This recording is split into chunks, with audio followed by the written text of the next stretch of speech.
Hello student, আমি লান্টুমোর একজন শিক্ষক দেবীপ্রসাদ ঘোষ। আমি তোমাদের ম্যাথ পড়াবো।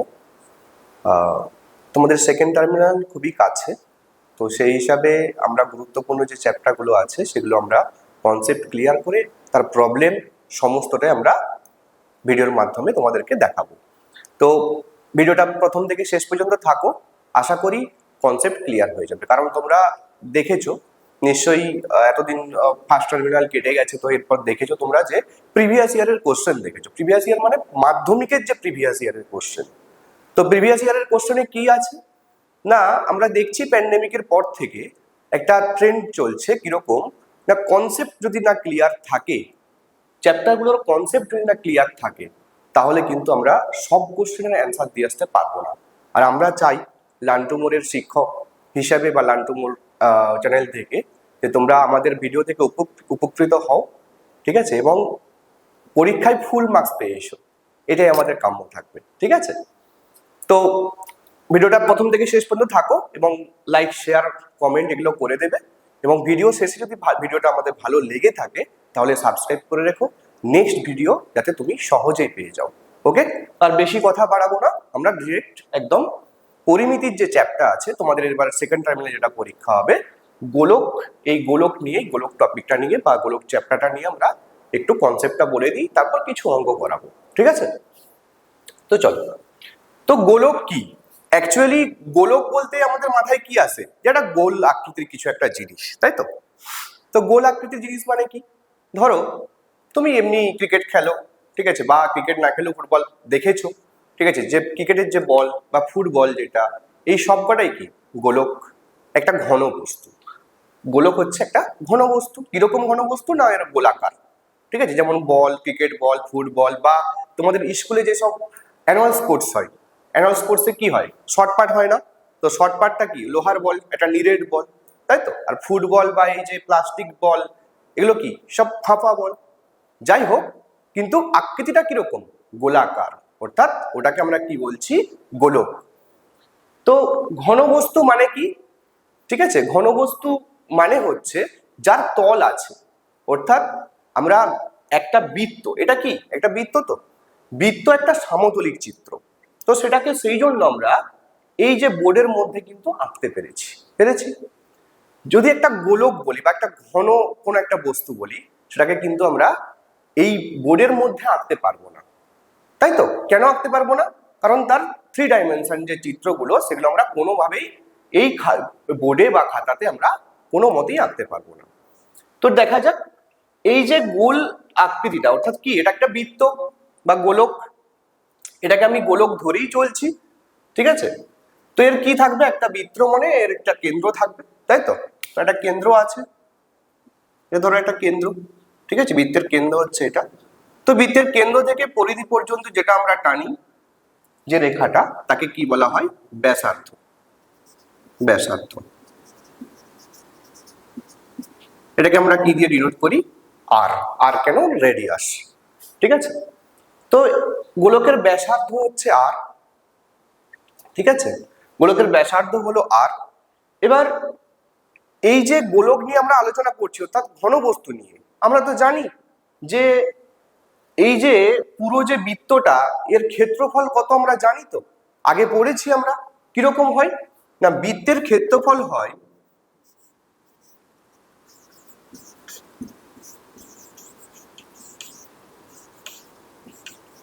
বৃত্তের ক্ষেত্রফল কি হয়, পাই ইন্টু আর স্কোয়ার, অর্থাৎ পাই আর স্কোয়ার, তাই তো? এবার এই বৃত্তটা, পুরো যে গোলকটার একটা দিক, অর্থাৎ এরকম কটা দিক আছে, সামনের দিক, পেছনের দিক, ওপরের দিক, নিচের দিক, তাই তো? তাহলে টোটালটাই কি বৃত্তাকার। তাহলে মোট 4টে দিক পাচ্ছি আমরা, ওপর, নিচ, দুটো সাইড। ঠিক আছে, তাহলে টোটাল গোলকের ক্ষেত্রফল কত হবে, গোলকের সমগ্র তলের ক্ষেত্রফল, গোলকের সমগ্র তলের ক্ষেত্রফল কি বললাম, 4টে, ওপর, নিচ, দুটো সাইড, প্রত্যেকটাই কি বৃত্তাকার, মানে আমি 4টা বৃত্তাকার তল পাচ্ছি। তাহলে বৃত্তের ক্ষেত্রফল কত ছিল? পাই আর স্কোয়ার। তাহলে সমগ্র তলের ক্ষেত্রফল কত হবে গোলকের? 4 ইন্টু পাই আর স্কোয়ার। চারটে আছে, 4 ইন্টু পাই আর স্কোয়ার, তাই তো? অর্থাৎ 4 পাই আর স্কোয়ার। তাহলে এটা কি? গোলকের সমগ্র তল বা বক্রতলের ক্ষেত্রফল। ওকে, আচ্ছা এবার ধরো আমি কি করলাম, এই যে ব্যাস বরাবর, ঠিক আছে, আমি কি করছি, গোলকটাকে কেটে দিচ্ছি, অর্থাৎ ভাগ করে দিচ্ছি। মানে ধরো একটা কোনো বলকে আমরা মাঝামাঝি কেটে দিচ্ছি, তো কি হবে? একটা বাটির মতো আকৃতি হয়ে যাবে। তো কিরকম হবে ব্যাপারটা?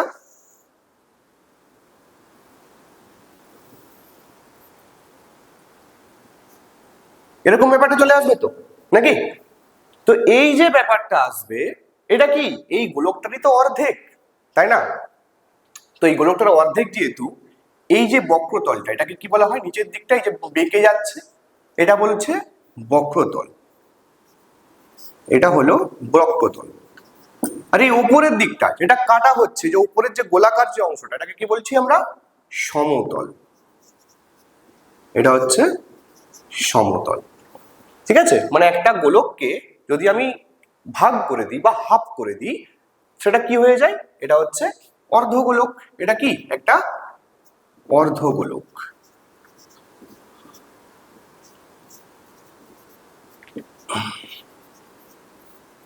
ঠিক আছে, আচ্ছা তাহলে আমরা কি পেয়েছি? প্রথম যে আমাদের সূত্র বা প্রথম যে ফর্মুলা, সেটা হচ্ছে গোলকের সমগ্র তলের ক্ষেত্রফল হয়েছে 4 পাই আর স্কোয়ার। ঠিক আছে,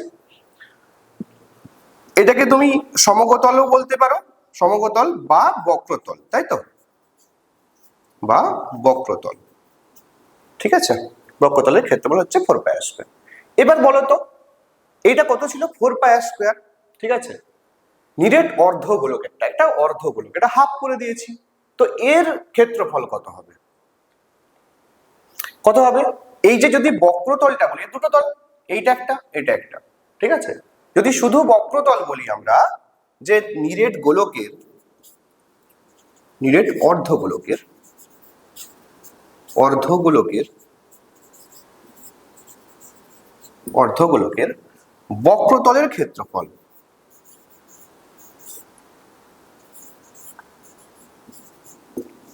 বক্রতলের ক্ষেত্রফল। তো এই বক্রতলটা কি ছিল? গোলকের বক্রতল 4 পাই আর স্কোয়ার। তাহলে যখন অর্ধগোলক বলছি, এই ক্ষেত্রফলটা কি হয়ে যাবে? ওটাও অর্ধেক হয়ে যাবে। তাহলে ছিল কত? 4 পাই আর স্কোয়ার বাই 2, তাই তো? হাফ করে দিচ্ছি, অর্ধেক করে দিচ্ছি, এটাও যেমন অর্ধেক হয়েছে, এর ক্ষেত্রফলটাও কি হয়ে যাবে? তাহলে অর্ধেক হয়ে যাবে। তো এটা কত হবে? 4 পাই আর স্কোয়ার বাই 2 মানে 2 পাই আর স্কোয়ার। ক্লিয়ার? তাহলে যেরকম গোলকটা অর্ধেক হয়ে গেছিল বলে কি হয়েছে, এখানে 2 পাই আর স্কোয়ার, গোলকটা যখন সম্পূর্ণ ছিল, তার কি হয়েছিল? 4 পাই আর স্কোয়ার। ক্লিয়ার? এখানে কিন্তু এই অর্ধগোলকের কনসেপ্ট ক্লিয়ার নয়, আরেকটা জিনিস আছে। কি আছে দেখো, আমি এখানে কি বলেছি? অর্ধগোলকের বক্রতলের ক্ষেত্রফল বলেছি, তাই তো? অর্ধগোলকের বক্রতল বলেছি। বক্রতল কোনটা? ছবিতে কোনটা আছে? এই নিচে যেটা, যেটা বেঁকে যাচ্ছে, এটা হচ্ছে বক্রতল। আর যেখানটা কেটে দিয়েছি আমি, ওই অংশটা কি? এই গোলাকার অংশটা, ওটা হচ্ছে সমতল। ঠিক আছে, তাহলে এই সমতল এবং বক্রতল দুটো তল মিলিয়ে তো নিরেট অর্ধগোলক, তাই না? তাহলে একটা অর্ধগোলকের যখন আমি সমগ্র তল বলবো, সমগ্র তল মানে কি? এই দুটো তল মিলিয়ে, তাই তো? তাহলে দুটো তল মানে কি? সমতল প্লাস বক্রতল। আচ্ছা, সমতলটা কিরকম বললাম? গোলাকার। গোলাকার অংশের ক্ষেত্রফল কি হয়? পাই আর স্কোয়ার। চলো আমরা লিখি। আচ্ছা, আমি সাইডে লিখছি, ঠিক আছে? দেখো, অর্ধগোলকের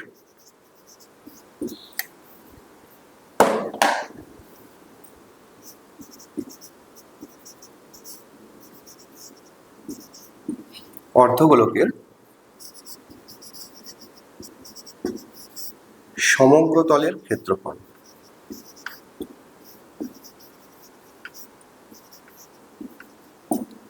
কি হবে সমগ্রতলের ক্ষেত্রফল? সমতল প্লাস বক্রতল। তাহলে সমতল প্লাস বক্রতল। ঠিক আছে, তো সমতল প্লাস বক্রতল, তাহলে সমতলের ক্ষেত্রফল কত হবে? কি বললাম, গোলাকার মানে কি পাই আর স্কয়ার, প্লাস বক্রতলের ক্ষেত্রফল আমরা এই লিখেছি, কি লিখেছি? 2 পাই আর স্কয়ার, 2 পাই আর স্কয়ার, 2 পাই আর স্কয়ার। তাহলে টোটাল কি হলো? অর্ধগোলকের সমগ্রতলের ক্ষেত্রফল কি হয়ে গেল না পাই আর স্কয়ার প্লাস 2 পাই আর স্কয়ার সমান 3 পাই আর স্কয়ার। ক্লিয়ার? ক্লিয়ার হয়েছে? পাই আর স্কয়ার প্লাস 2 পাই আর স্কয়ার সমান 3 পাই আর স্কয়ার। ঠিক আছে, তাহলে ক্ষেত্রফল সম্বন্ধীয় যে গোলক এবং অর্ধগোলকের কনসেপ্টটা ক্লিয়ার। ঠিক আছে, ব্যাস এবার আমি এটা মুছছি। এবার নেক্সট যেটা যাবো সেটা হচ্ছে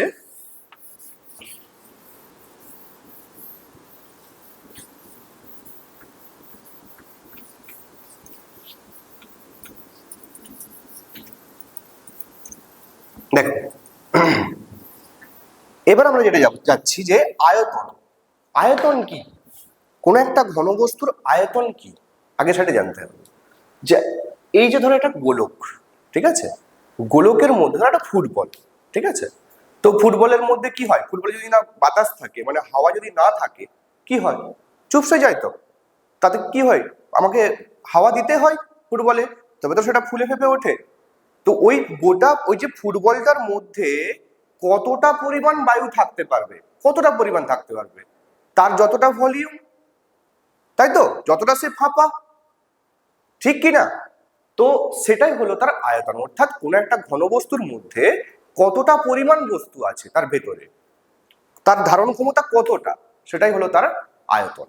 ওকে, তাহলে একটা গোলকের আয়তন সমান কি হবে? আমরা ডিরেক্ট লিখছি এখানে,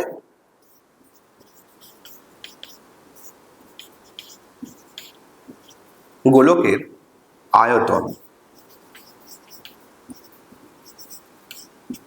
গোলকের আয়তন সমান কি হবে না? গোলকের আয়তন সমান হবে 4/3 পাই আর কিউব। দেখো আয়তন বললেই আমাদের কি আসে মাথায়? ঘন। ঘন মানে কি? কিউব, তাই তো? তাহলে গোলকের আয়তন সমান হচ্ছে 4/3 পাই আর কিউব। এটা একদমই সোজা অর্ধগোলকের ক্ষেত্রে। অর্ধগোলক কি হবে? দেখো গোলকের আয়তন যদি 4/3 পাই আর কিউব হয়, অর্ধগোলক মানে কি? অর্ধেক। অর্থাৎ গোলকের যা আয়তন তার অর্ধেক করে দিলেই অর্ধগোলকের আয়তন বেরিয়ে যাবে। তাহলে অর্ধগোলকের আয়তন।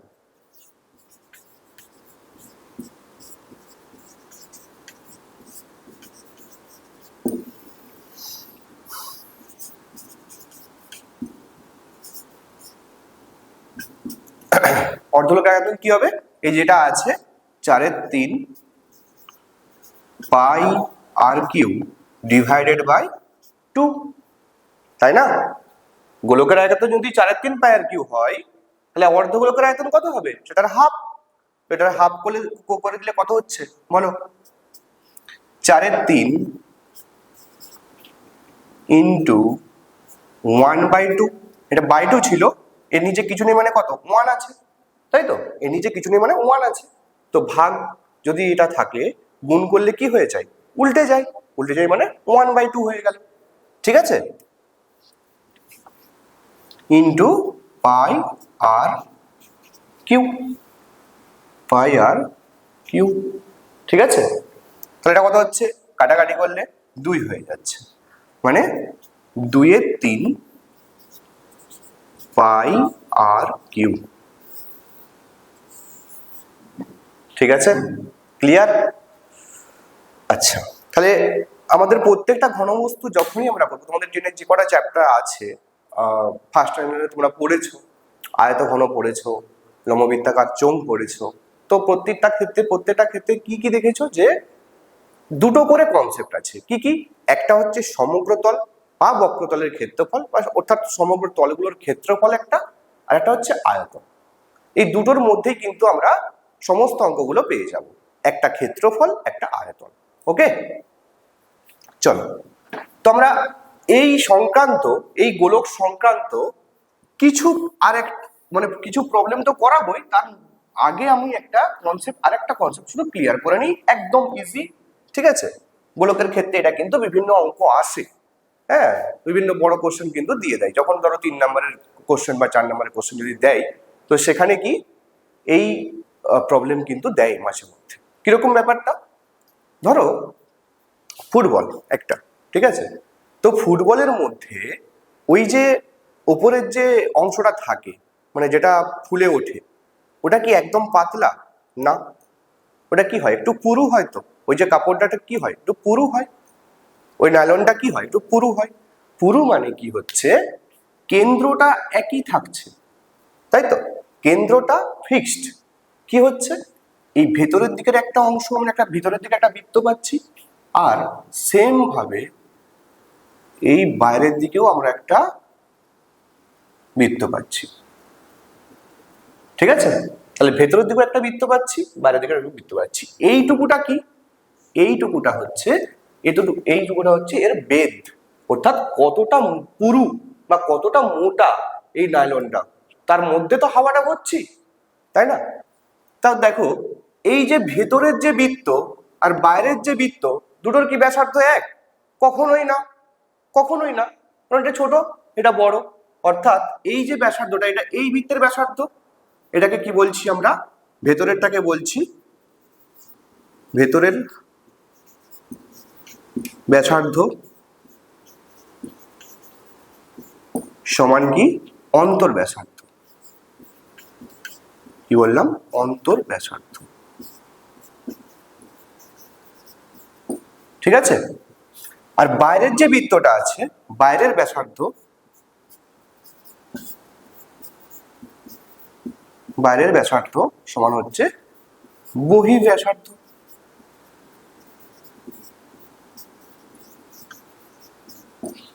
তো দেখো, যদি আমি অন্তর ব্যাসার্ধটাকে ছোট আর ভাবি, আর বহিঃ ব্যাসার্ধটাকে বড় আর ভাবি, ঠিক আছে, মানে ছোট আর হচ্ছে এটাকে, যেহেতু ছোট এটা, আর বড় আর হচ্ছে যেহেতু বড় বৃত্তটার ক্ষেত্রে বড় ব্যাসার্ধ বড় আর। ঠিক আছে, তো সেই ক্ষেত্রে কি হবে, যা আমরা কনসেপ্ট শিখলাম, মানে যা যা সূত্র শিখলাম, ক্ষেত্রফল বলো আয়তন বলো, শুধু আর এর জায়গায় এই দুটোর মাইনাস হবে। মানে কিরকম, আমি একটা দেখাই জিনিসটা। ধরো এই আমরা যেটা পড়লাম যে গোলকের আয়তন, গোলকের আয়তন, গোলকের আয়তন সম্পর্কে আমরা কি পড়লাম, 4/3 পাই আর কিউ, 4/3 পাই আর কিউ, তাই তো।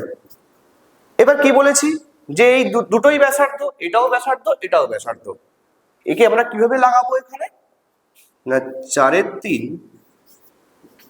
পাই বড় আর কিউ, মানে বড় ব্যাসার্ধ যেটা বহির ব্যাসার্ধ, মাইনাস ছোট আর কিউ। বোঝা গেছে, ক্লিয়ার? তাহলে এই যে বড় আর কিউ মানে বড়টার ব্যাসার্ধ তার কিউ মাইনাস ছোট আর কিউ। ঠিক আছে, তাহলে হয়ে গেল আমার এই পুরো যে ফাঁপা যে অংশটা, বহির ব্যাসার্ধ এবং অন্তর ব্যাসার্ধ যে কনসেপ্টটা, আশা করি ক্লিয়ার হয়েছে। ঠিক আছে, সেম প্রসেস এটা কি হবে না, ক্ষেত্রফলের ক্ষেত্রেও সেম প্রসেসে হবে। ওকে, শুধু যে আর যেটা লিখেছিলাম তার জায়গায় আমরা আর মাইনাস আর করে দেবো, ব্যাস ক্লিয়ার। আর আর কিউ ছিল বড় আর কিউ মাইনাস ছোট আর কিউ। ওকে, চলো এবার আমরা কিছু প্রবলেম তোমাদের বইয়ে যেগুলো আছে তার মধ্যে বা কিছু উদাহরণ, আমরা ইম্পর্টেন্ট যেগুলো প্রবলেম আছে সেগুলো দু একটা করাচ্ছি, তোমাদের কনসেপ্টটা আরো ক্লিয়ার হয়ে যাবে। ঠিক আছে, চলো।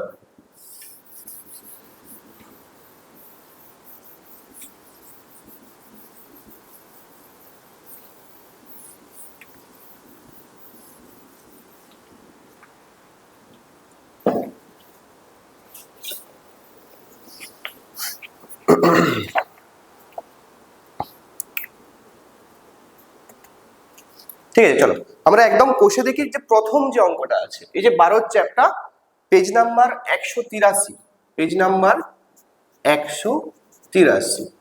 ঠিক আছে, এই অঙ্কটা দেখো, বলছে একটা গোলকের ব্যাসার্ধ, প্রথম অঙ্কটা কি বলেছে, গোলকের ব্যাসার্ধ সমান হচ্ছে কত দেওয়া আছে, 10.5 দেওয়া আছে, 10.5 সেমি। ঠিক আছে, আর কি বলেছে যে যদি গোলকের ব্যাসার্ধ 10.5 হয়, মানে এটা ধরো গোলক, এর ব্যাসার্ধ হচ্ছে 10.5, বলছে গোলকের সমগ্র তলের ক্ষেত্রফল কত হবে। কি হবে, অতএব গোলকের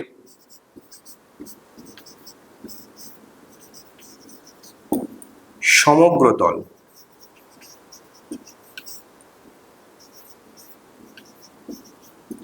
সমগ্র তলের ক্ষেত্রফল,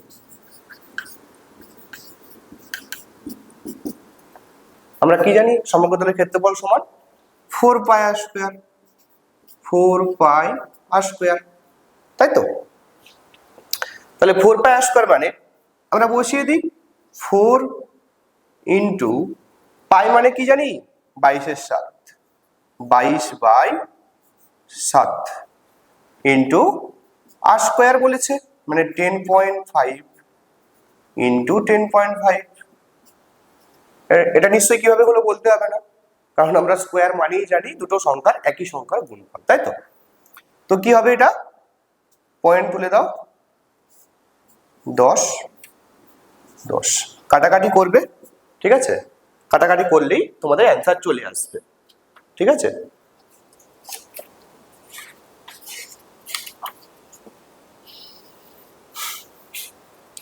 এটা কাটাকাটি করলে দেখবে যে 1386 আসছে, 1386 বর্গ সেমি। মাধ্যমিক দেবে, ক্যালকুলেশন ফার্স্ট থাকা উচিত এবং ক্যালকুলেশনে খুব দক্ষ হওয়া উচিত। আশা করি আমরা ক্যালকুলেশন নিয়ে আবার একটা ভিডিও করব পরে, ঠিক আছে, যাতে ক্যালকুলেশন স্পিডটা তোমাদের খুব দ্রুত হয়, একদম দ্রুত।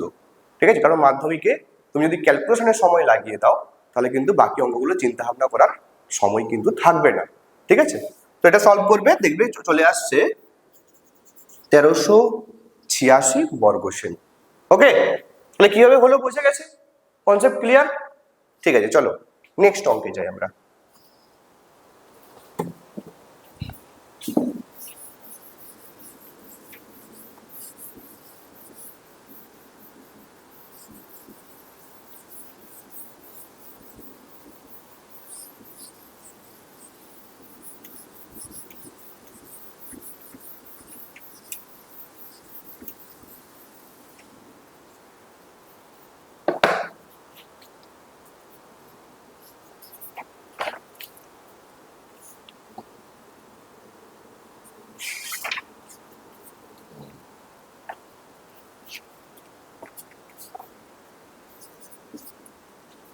দেখো কি বলেছে, পেজ নাম্বার 184, পেজ নাম্বার 184তে, পেজ নাম্বার 184তে 8-এর অঙ্কটা দেখো।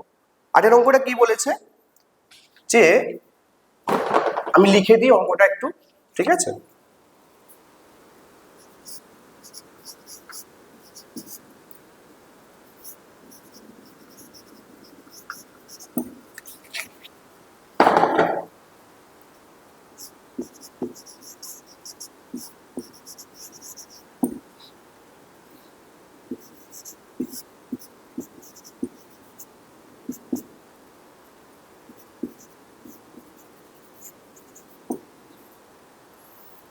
আচ্ছা, কি বলেছে যে একটা নিরেট সিসার গোলকের ব্যাস হচ্ছে 14 সেমি। ঠিক আছে, বলছে গোলকটাকে গলিয়ে 3.5 সেমি দৈর্ঘ্যের একটা কতগুলো নিরেট গোলক তৈরি করা হবে, তো তাদের ব্যাসার্ধ কত হবে জিজ্ঞেস করেছে। আচ্ছা, কি বলেছে এখানে, গোলকের ব্যাস কত 14 সেমি, তাহলে ব্যাসার্ধ কত হবে, অতএব গোলকের ব্যাসার্ধ কত হবে বলো, ব্যাস যা থাকে তার হাফ করে দিলে কি হয়েছে, ব্যাসার্ধ হয়েছে। তাহলে গোলকের ব্যাসার্ধ কত হবে, 14/2 সমান 7 সেমি। বোঝা গেছে, ক্লিয়ার। এরপর কি বলেছে দেখো, বলছে এই গোলকটিকে গলিয়ে 3.5 সেমি দৈর্ঘ্যের ব্যাসার্ধের কতগুলি নিরেট গোলক তৈরি করা যাবে, কতগুলি। ঠিক আছে, তো ঠিক আছে, এই যে 7 সেমি ব্যাসার্ধের একটা গোলক আছে, এই গোলকটাকে কি করছে, প্রথমে গলাচ্ছে। গলাচ্ছে মানে কি, আমি আয়তন সমান কি বলেছিলাম, যে আয়তন হচ্ছে এমন একটা জিনিস এটা হচ্ছে কোনো একটা ঘন বস্তুর তার মধ্যে কতটা পরিমাণ বস্তু রয়েছে সেটাই তার আয়তন, বা তার মধ্যে কতটা পরিমাণ বস্তু রয়েছে সেটাই তার আয়তন, তাই তো? তাহলে একটা গোলককে যখন গলাচ্ছি, সীসার গোলককে, সেটা গলে গেলে কি হয়ে যাবে? সেটা গলে গেলে কি হয়ে যাবে? তার পুরো আয়তন, যতটা পরিমাণ বস্তু ছিল সেটা পুরোটাই তো গলবে। অর্থাৎ এর আয়তনটা আমাকে নির্ণয় করতে হবে, তাই না? তাহলে অতএব সীসার গোলকের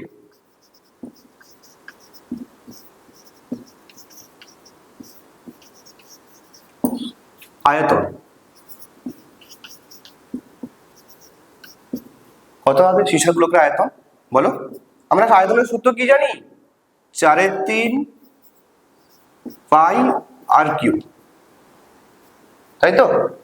অতএব তাহলে কত হচ্ছে এখানে? 4/3 পাই মানে কত? 22/7 ইন্টু আর কিউ।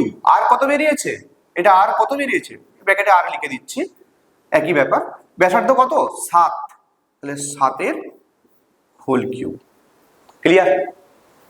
এত কি? ঘন সেমি।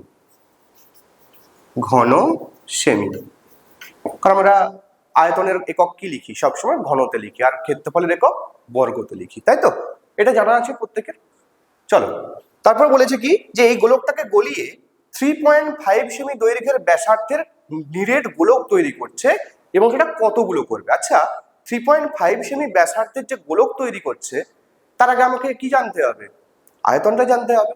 চলো তাহলে ছোট গোলকের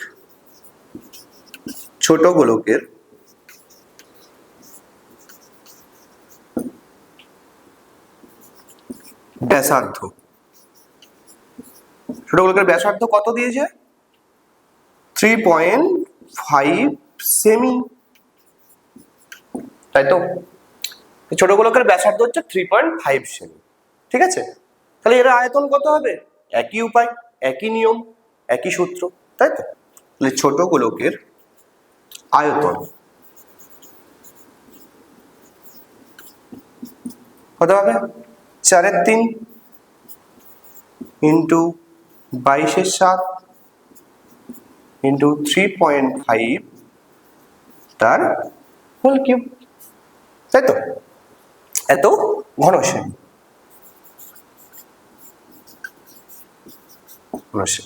আচ্ছা, উত্তর কি চেয়েছে?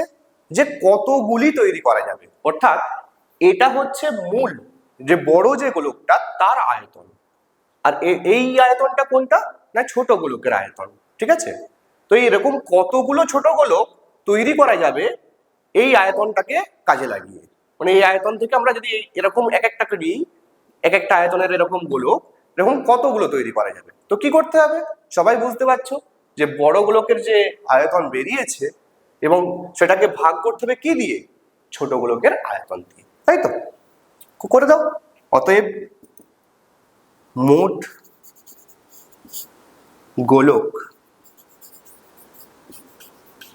পাওয়া যাবে, মোট গোলক পাওয়া যাবে কটা? 4/3 into 22/7 into 7 cube by 4/3 into 22/7 into 3.5 তার হোল কিউব, তাই তো?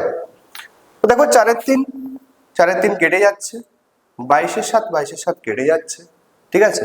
অর্থাৎ 7 কিউব বাই 3.5 এর হোল কিউব থাকছে, তাই তো? তাহলে 7 কিউবকে আমরা লিখতে পারি এরকম করে, 7 ইন্টু 7 ইন্টু 7 লিখতে পারি। সেম ভাবে এটাকেও কি লিখতে পারি? 3.5 ইন্টু 3.5 ইন্টু 3.5। আচ্ছা, আমাকে একটা কথা বলো তো, 7-এর অর্ধেক কত? 7-এর অর্ধেক কত? 3.5, মানে 3.5, তাই তো? তো 3.5 মানে 3.5, তো তাহলে কাটলে কত হচ্ছে? 2। প্রত্যেকটা 2 দিয়ে কেটে দাও। 3.5 7 কে কাটলে 2, 3.5 7 কে কাটলে 2, ঠিক আছে?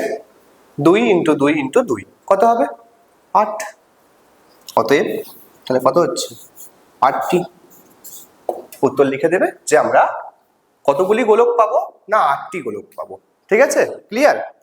এরপর দেখবে এই যে সংক্ষিপ্ত বা তোমাদের যে অধ্যায় 12 যেটা চ্যাপ্টার 12 এর যে সমস্ত অঙ্কগুলো আছে প্রায় সিমিলারিটি এরকমই। আমি যেগুলো একটু ইম্পর্টেন্ট অঙ্ক বা যেরকম এই অঙ্কটা যেমন একটু ইম্পর্টেন্ট অঙ্ক আছে সেটা আমি দেখিয়ে দিলাম।